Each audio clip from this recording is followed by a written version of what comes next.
very good morning to all of you. My friend, welcome back to our YouTube channel tricky teachers.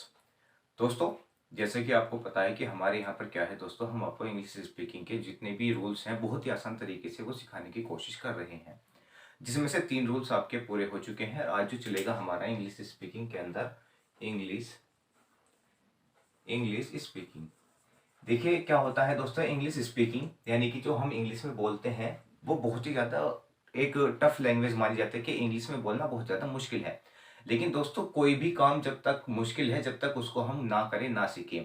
For example अगर मैं आपसे पूछना चाहूँ कि क्या आपको अब साइकिल चलाना मुश्किल काम लगता है? नहीं लगता ना। क्यों? क्योंकि जब हम बचपन में थे तो बचपन में क्या होता था कि हमें साइकिल चलाना ऐसा लगता था कि बहुत ही ज़्यादा मुश्किल काम है, बहुत ही ज़्यादा हार्ड वर्क है। लेकिन अब क्या होता है दोस्तों, जब हमने साइकिल चलानी सीख ली तो अब हमें लगता है कि साइकिल चलाना कोई भी ज़्यादा मुश्किल काम नहीं है। अब ऐसे ही अब हमें क्या लगता है कि अब हमें लगता है कि कार चलाना बहुत मुश्किल है, क्योंकि मुझसे कार चलाने नहीं आती। इसी तरह से दोस्तों हिंदी तो हम बोल लेते हैं, हमें लगता है कि हिंदी आसान लैंग्वेज है और इंग्लिश क्या है, बहुत ज़्यादा हार्ड और टफ लैंग्वेज है। लेकिन दोस्तों ऐसा कुछ नहीं होता, क्योंकि हमने क्या बचपन से हिंदी बोली तो हमें हिंदी आसान लगती है, इंग्लिश नहीं बोली तो इंग्लिश हमें क्या लगती है, मुश्किल लगती है। तो कोई भी चीज हो, जैसे हमने अब बाइक चलानी सीख ली, बाइक हमें आसान लगने लगी, इसी तरह से हम क्या करेंगे दोस्तों कि हम इंग्लिश को भी बोलना पढ़ना सीख लेंगे, किस तरह से बोली जाती है उसके रूल्स हम क्या पूरे कर लेंगे, तो हमें इंग्लिश भी ऐसे ही लगेगी जैसी हमारी हिंदी लैंग्वेज है। तो क्या था रूल नंबर 4, आज क्या था हमारा वो चलेगा। रूल नंबर 3 मैंने आपको पूरे बता चुका हूँ कि किस तरह से रूल नंबर 3 जो 3 रूल्स थे वो किस तरह से आपको इंग्लिश में यूज करने हैं। दोस्तों अगर आपने अभी तक मेरी वीडियो नहीं देखी तो पीछे जाके वीडियो जरूर देखें, क्योंकि जब तक आप वीडियो नहीं देखने के आपको पता नहीं चलेगा। लेकिन मैं हर वीडियो में आपको जरूर बताने की कोशिश करता हूँ, पिछला याद दिलाने की। तो सबसे पहले हमें अगर इंग्लिश स्पीकिंग के बारे में जानना है तो सबसे पहले हमें एक चीज पता होनी चाहिए कि एक्शन क्या होता है। एक्शन क्या होता है? एक्शन होता है दोस्तों कोई भी एक्शन, यानी कि क्रिया आप बोल सकते हैं। एक्शन कैसे? जैसे सलमान खान एक्शन करता है, सलमान खान ही एक्शन नहीं करता, हम भी एक्शन करते हैं।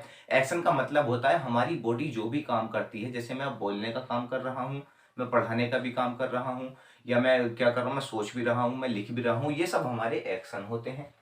आप भी बहुत सारे एक्शन करते हैं तो वो भी क्या आपके एक्शन होते हैं। ठीक, अब एक्शन की बात आई, एक्शन अगर आपको पता है तो आप सब कुछ कर पाएंगे। अब रूल नंबर 4 क्या था दोस्तों?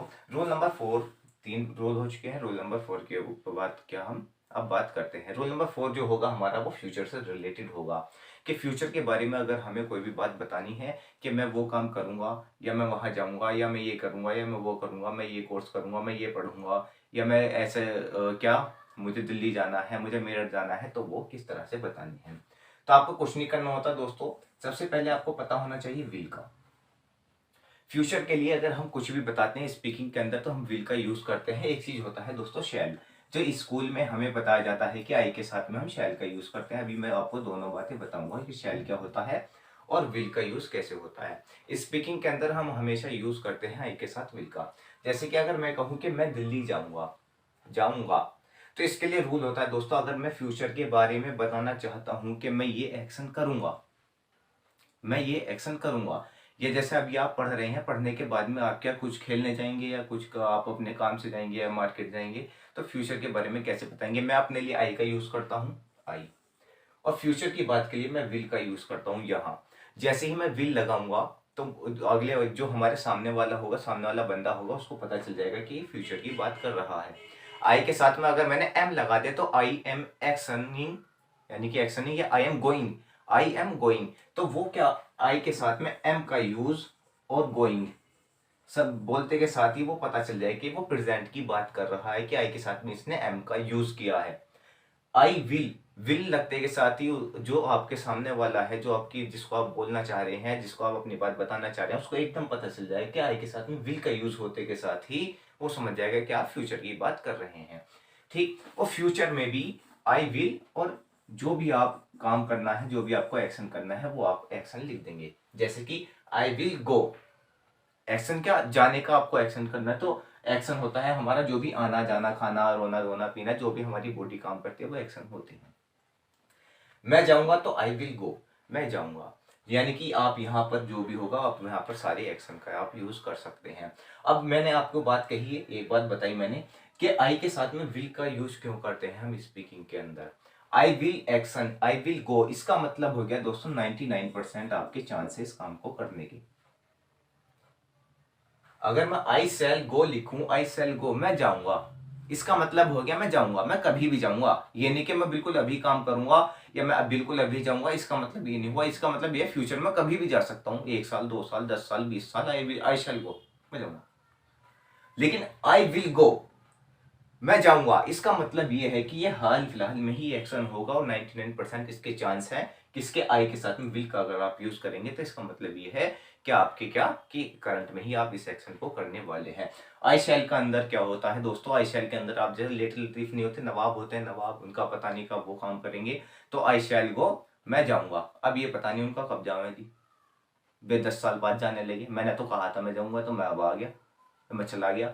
ठीक, तो इसके अंदर क्या होता है, आई विल गो का मतलब हो गया कि 99%। अब हम 100% क्यों नहीं कह सकते, 100% यूं नहीं कह सकते दोस्तों, कोई भी काम 100% नहीं होता, क्योंकि एक ऊपर वाली भी शक्ति होती है जिसे हम अल्लाह भगवान से जानते हैं कि 99% होगा ये काम, 100% तो हमें भी नहीं पता कि होगा नहीं होगा।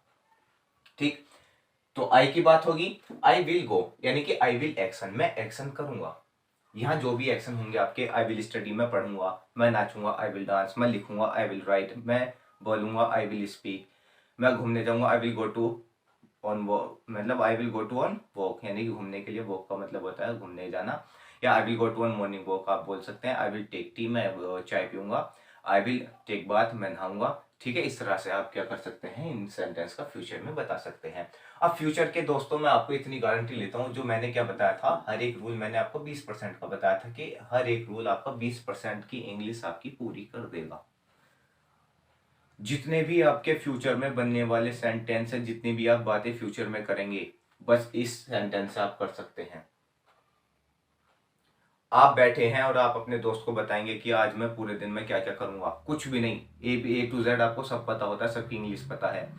जैसे कि आप बैठे, आप अपने दोस्त के साथ बैठे, आप बताएंगे फर्स्टली क्या, आई विल टेक बाथ, मैं नहाऊंगा, आई विल क्या, उसके बाद मैं क्या करूंगा, breakfast, I will take breakfast, I will wear my cloth, I will read newspaper, I will go to, कहाँ, स्कूल जाऊंगा, या I will go to on my duty, मैं अपनी ड्यूटी पर जाऊंगा, I will go to on duty. ठीक है, I will go on duty, ठीक है, मैं ड्यूटी पर जाऊंगा। इस तरीके से क्या आप बता सकते हैं कि मैं क्या क्या करूंगा फ्यूचर के। मैं सिर्फ ये बताना चाहता हूँ दोस्तों, सेंस पर ध्यान दें। Language second name is feeling, मेरी फीलिंग को समझने की आप कोशिश करें, मैं कहना क्या चाह रहा हूँ। Language second name is feeling, इस बात को हमेशा ध्यान रखना कि language second name is feeling, इसका मतलब है कि भाषा का दूसरा नाम ही फीलिंग है।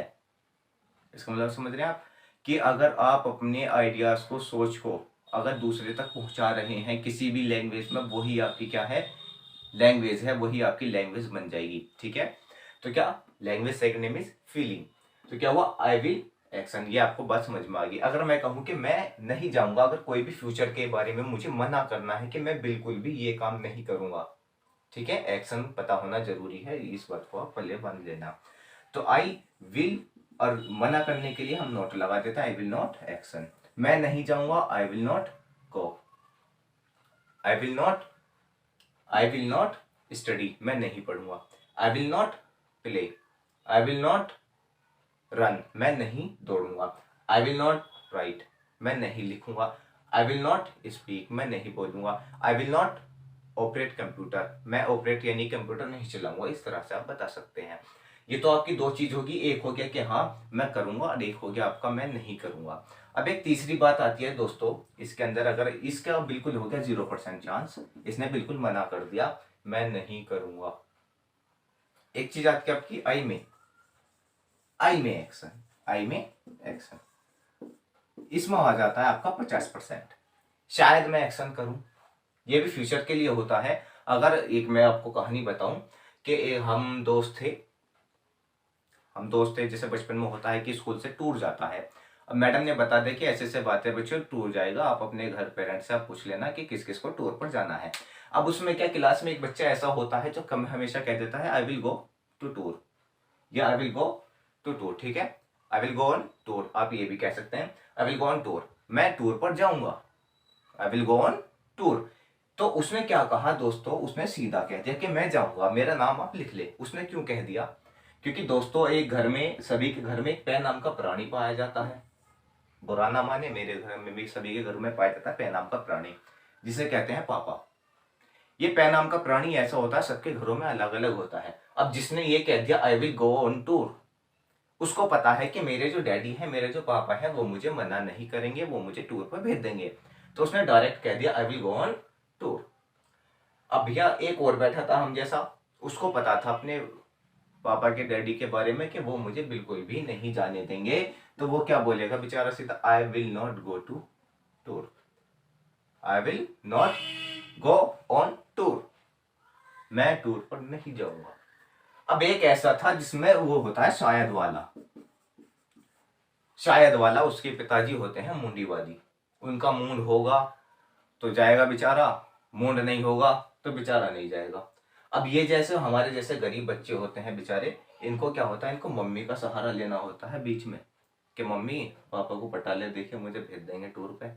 तो वो क्या कहता है मैडम से, आई मे ऑन टूर, मैडम शायद मैं टूर पर जाऊं, क्योंकि इसको पता है कि इसके पिताश्री क्या है, मूंडीवादी है। मूंड में होगा तो एकदम भेज देंगे।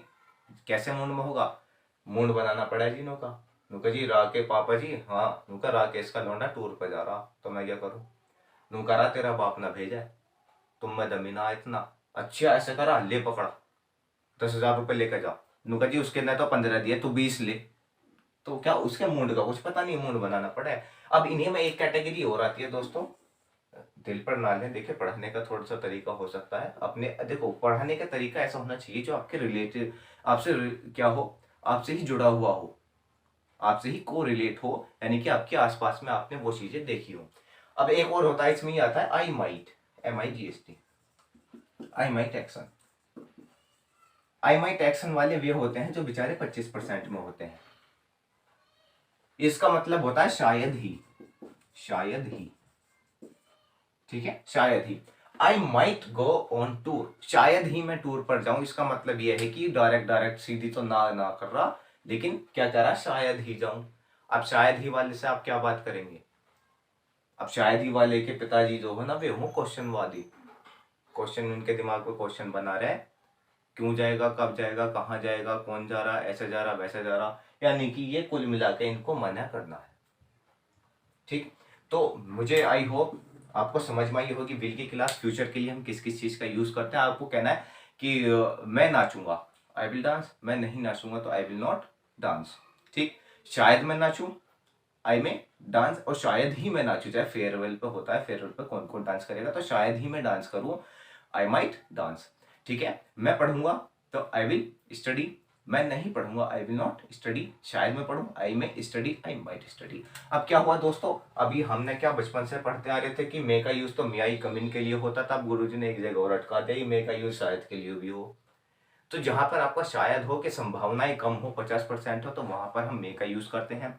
और तुम खेलने आओगे, आई में, शायद मैं हो, आई में कम टू प्ले, आई में, ठीक है, और शायद ही मैं हूं तो आई माइट का यूज करते हैं वहां पर।